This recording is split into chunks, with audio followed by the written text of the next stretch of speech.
Hey, what's up everybody? Welcome back to my YouTube channel. Today we're gonna have another sit down chit chat video where I'm gonna talk to you about Alex's birth story, or my son's birth story, because I haven't talked about it yet and there have been a lot of requests, DMs on Instagram, comments on my TikTok, and then on my other videos, just to talk about exactly what happened, why I ended up choosing a C-section, which if you've seen my other videos, you'll kind of know why, but I'll go through the whole process of what it looked like, my recovery, and then I'm now 5 months postpartum, so how I'm feeling now. And I'm gonna do this while I sit and have lunch. I have Jersey Mike's here and my Black Rock. So yeah, it should be pretty chill and casual. I know it's been about 2 to 3 weeks since I uploaded a YouTube video. Life has been so stressful, especially if you saw my last video where I lost both of my grandmas and didn't really have time to process and grieve that. So I've been dealing with that, but then just life, right? Like having 2 under 2 kids is so busy. I got rid of my office in my house, which is where I filmed a lot of my content because we needed more room for the kids. And I wanted them to have a play area, a play space, a little room for them. Now I know my son is only 5 months, so it's not like he's like playing, but Nellie is at such an active stage. She's 20 months and she wants, like, we got her a little play kitchen and a bunch of like toys and a little table, and she like makes us coffee and we eat like pretend food and blah blah blah. And so I really wanted a space for her to feel like it was her own. I feel like just staying in her room all day was a little like cabin fevery, and then being out in the living room, like I felt like it was just a little too much. Like if the TV was on or if I'm trying to cook, like I just wanted her to have her own space. I think if you have kids, you'll understand that. And I was totally okay just giving up that space. I'm actually at like an Airbnb type place right now. That I rented out for a couple hours just so I can make this, film other content, and not feel the pressure of like having to like close the doors and do it at home, and Nellie like wanting to hang out with me and all that kind of stuff. That way I just kind of get out of the house for 2 hours, do my thing, and then come back and be fully present with them. So yeah, we're just gonna hang out and chill, and I'll go over his birth story. Okay, so starting off strong, I had a baby boy back in February. His name is Alexander Isaac, or Alex Isaac. Sometimes we call him Xander.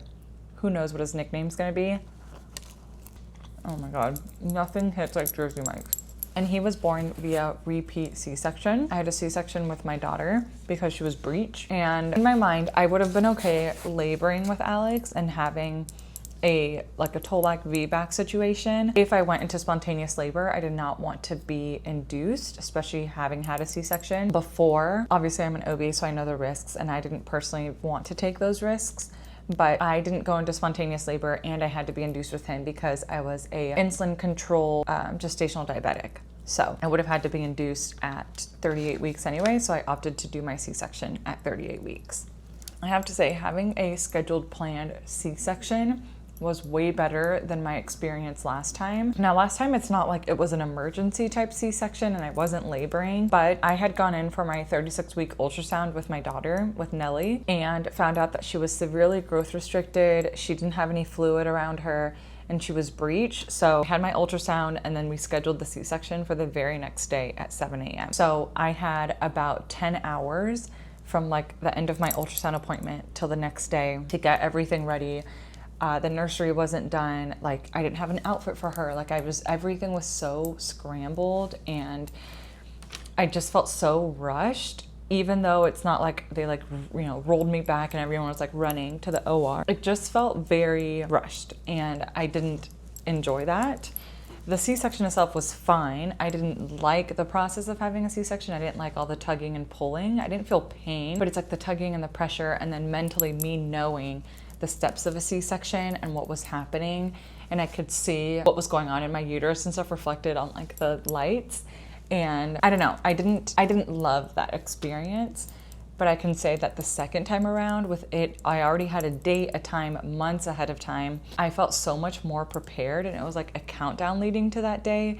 And I really enjoyed that because we could really plan the week, who was gonna watch Nellie. Like my husband and I could have like a date night together. We could have our last night as a family of 3 together. Like, it just felt really nice having it scheduled. I really enjoyed that part. So I believe his C-section was scheduled for 9 o'clock in the morning. You have to get to the hospital 2 hours ahead of time. So I got there at 7. I went with like my eye patches and I was so ready. I did the whole check-in. All of the nurses and the staff and everyone was absolutely great. Like, It was amazing. I would say the worst part is, so, you know, you check in and then you have to wait, then it's 9. I met with my doctor, I met with anesthesia, blah, blah, blah. Then I would say the spinal anesthesia was the worst part this time around, which I don't remember it being bad last time. I believe it was the CRNA that placed my spinal, which is fine, but I felt like I didn't get like maybe I did, I just don't remember. But I remember like the initial, like the numbing, whatever, that like burns, it's a poke and a burn, which is fine. But then when they were gonna put the needle in, I don't know if they just didn't count down or something, but I wasn't prepared. And I was, you know, leaned over, like hugging the nurse, and I flinched, and that hurt like crazy. Like I felt like a shooting sharp pain from that spot in my back all the way down my left leg, and it was like so painful. That was the most painful part of the whole thing. And I like yelled out and I cussed. I was like, this hurts. And everyone in the room was kind of like, I think I just like, and then I felt so bad and embarrassed, and I apologized, and I was like, it is nothing against you. Like, I'm so sorry. It's like I flinched and I wasn't expecting it, and it was so uncomfortable. And the CRNA felt really bad. The anesthesiologist, I think then at that point took over and did it. But that shocking sensation, like, oh, it was absolutely terrible. But literally like seconds after that, they, I guess, put it in the right place, and then my whole leg bottoms just started to feel really warm and heavy, which I know is normal. And then they laid me back down, and that's when I apologized, and I was like, I am so sorry that I cussed at you. I was just like, I was in extreme pain, and that was like my initial reaction. And then from there, everything went pretty smooth and pretty quick. I feel like this time around, the tugging and the pulling and the pressure, I didn't really feel anything. I feel like I had a really good block this time, and I truly didn't feel anything this time. I didn't feel any tugging, any pressure, no pain. And when they pulled him out, I just remember thinking he looked just like Nelly, covered in so much vernix, like that cheesy stuff. I was like, man, both my kids were just super cheesy when they came out. I just kept thinking like, oh my God, he looks just like Nelly. And I couldn't believe I had a baby boy. And then yeah, they finished the surgery. Like I said, like I feel like it went by faster for me. It wasn't as painful. I had them do I requested, and they did a tap block afterward, which I feel like helps so much with post-op pain. If you don't know what that is, I have several videos on it, like TikToks and YouTube shorts and stuff. So find it on my channel. But I recommend anyone who has a C-section to talk with the anesthesia or even your OB and see if they know if they can do it, because I felt like that helped me so much with my post-op pain and recovery process. I was able to like walk and handle my pain much, much better. But I would say like once they were done and they wheeled me back to the recovery room in the PACU, I was so tired. Oh my God, I'd never been more tired in my life. And like even Corey and I laugh about it, because he was like, you were so out of it. And I kept repeating myself. I got really nauseous, so I threw up, which I was expecting. I don't do well with medications, and I'm a really nauseous person. Like I get really bad motion sickness, and like I can't do boats or anything like that because I just get really nauseous. That time, those 2 hours in the PACU, I was so in and out of it. I really wanted to hold Alex, but I was like falling asleep, and I could not safely hold him. So Corey held him, and I think the nurse held him at one point too, because I was just so out of it. And I was trying to get ahead of the nausea. They kept giving me Zofran, and eventually I was fine. I just needed to pass out. And then I got maybe a couple minutes of sleep. This part is so blurry. I remember trying to have him latch and breastfeed, and I think he did. And I remember a lactation nurse coming. But those 2 hours in the PACU are such a blur to me. Once I got wheeled up to my room, here's another thing. I do not like riding in hospital beds, like throughout the thing.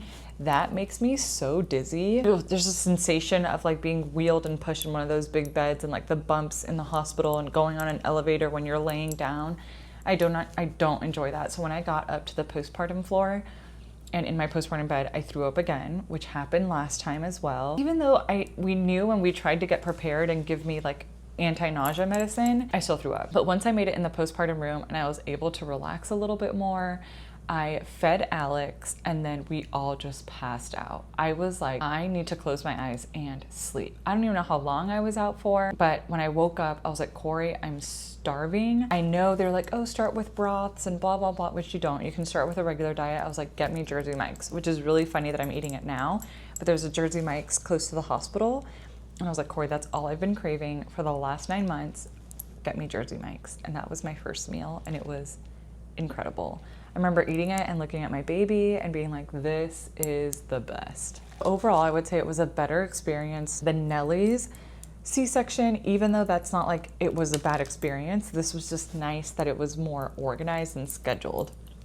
And it probably helped that I knew what to expect from like a patient side. We spent that whole day in the hospital. I got up and walked a little bit around the room that afternoon. And then at night when they pulled my Foley, which was a much better experience, I made a TikTok saying that the worst part of the whole thing was when they pulled my Foley out last time, my catheter that's in my bladder. When they did it with Nellie, it was like insane. I've removed catheters from patients and I go slowly, I remove it, I talk, through it. With Nellie, I don't even know what happened. It was the middle of the night. And I remember getting woken up being like, oh, we have to take out your thing. And I was like, okay. And I was expecting like a countdown and it was just like 3, 2, 1. And she just yanked it out. And I was like, the thought of it gives me like chills and like, so I was really nervous this time around. And I remember telling the postpartum nurse, I'm like, hey, can you remove it slowly? She's like, yeah, that's the way we do it. I'm like, okay, good. Because first time around was bad, but they took my Foley out. I walked around some more.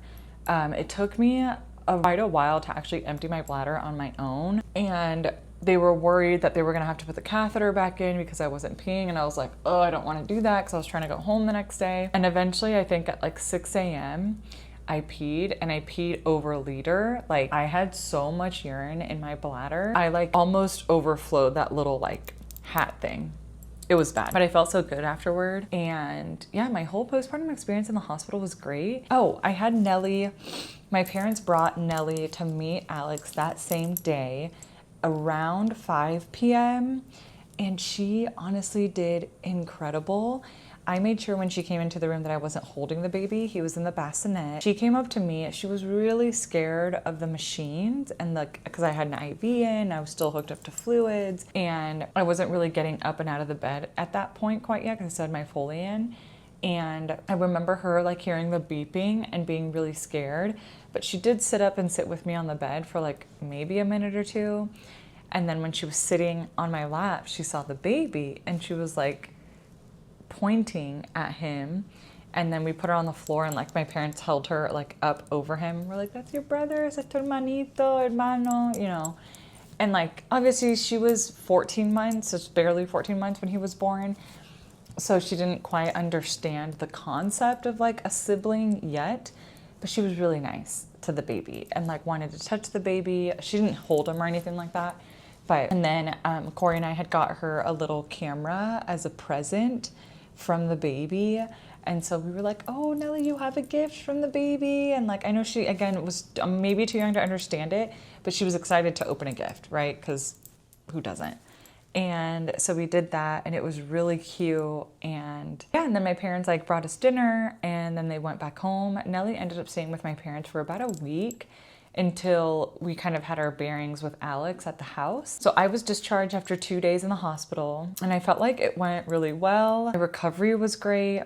Here's my tip. If you're going in for a C-section and you're worried about the recovery, mentally, I want you to go into it knowing that like you're gonna walk as soon as possible, you're gonna be as mobile and as active as like safely possible, mainly just walking. Don't go in the mentality of like, oh, I'm just gonna be stuck in bed all day, I won't be able to do anything. No, you need to get up and move. That is the best thing you can do for recovery with both of my C-sections. I got up as soon as I could and I walked around the postpartum floor at least 2 laps, if not more. I would try to time it with my pain medicine. So obviously if I'm in pain or you're in pain, like don't do it. But if you're not having pain or minimal pain, try and kind of push yourself to be active. It's going to help, I promise. And then when I got home from my surgery, I made it a thing in my mind where I'm gonna get up and move every single day. So we would do laps around the neighborhood. Again, I was slow, but I forced myself to do it. And I feel like that's why my recoveries are so good. I also told myself mentally, I'm like, I'm not a big pill taker and if I could avoid narcotics, I want to avoid them. So yes, I got a prescription for Oxy or Percocet or whatever it was. But in my mind, even prior to having both of my surgeries, I was like, I'm going to try my hardest to not need them. Now I still got them because I did end up having to take them one night because I was in a lot of pain. And the whole point is to not lay there and be in pain, but to try and minimize the use of it and just do Tylenol and ibuprofen and to like slowly just get your body moving. I feel like that promotes the most healing. Not even I feel like, I know it does. I'm an OBGYN. So that's my words of encouragement to you. Try and get up and move as much as you can. But I would say that this time around was definitely a lot better. The whole postpartum experience has been definitely better. Breastfeeding has been easier this time around. Again, I wonder if it's just because I knew what to expect and I knew like the pumping and the latching and the whatever. Like I did a lactation class with Nellie, which I felt like was very helpful. So I didn't think I needed it this time around, and I didn't. I was open to it, but ended up just working out where I'm still nursing him. And I just think overall the experience was just better. And not that Nellie's was bad, but I'm really happy with my repeat C-section. I would do it again exactly the same way. I don't know that we're gonna have a third kid, but if I did, I'll probably just do a repeat C-section again. Don't even ask me. I'm not in the mental space to even think about another baby right now. I am in the thick of it, everybody. I have a 20-month-old and a 5-month-old. Okay, but anyway, that's a story. I feel like there's not much to it. He was a great baby. He still is a great baby. He slept through the night very early on. I feel like he's regressing now, doing that like 4-month, 5-month sleep regression. So like that's been challenging because I'm like, buddy, you were sleeping through the night when you were like 3 weeks old. Why are you waking up now? So he's a baby, he's fine. It's normal. But yeah, that's it. I wish there was more exciting stuff, but there's not. It's a happy, positive experience. I'm really happy with my decision of a repeat C-section and how everything went. So if you're having a repeat C-section, I hope this was encouraging to you. I think it's important to share our experiences, especially when they're positive, because with social media, negativity can be so loud that I want to celebrate also the positive side of things. So I hope you found this helpful. I'm gonna see how much more stuff I can get filmed now that I have this Airbnb for the afternoon. And yeah, I love you guys and I'll see you in my next video. I'm gonna try and stay consistent with posting every single Tuesday. So just, stay tuned. I'm still here. If I go quiet for a little bit, know that I'm just a busy working mom of 2 little kids, but I love you guys and I hope you enjoyed it. Let me know if you have any other questions or any other topics or stories or any type of content that you want to see from me so that I can kind of get them on my calendar and then hopefully film them for you. All right, I'll see you in the next video. Bye.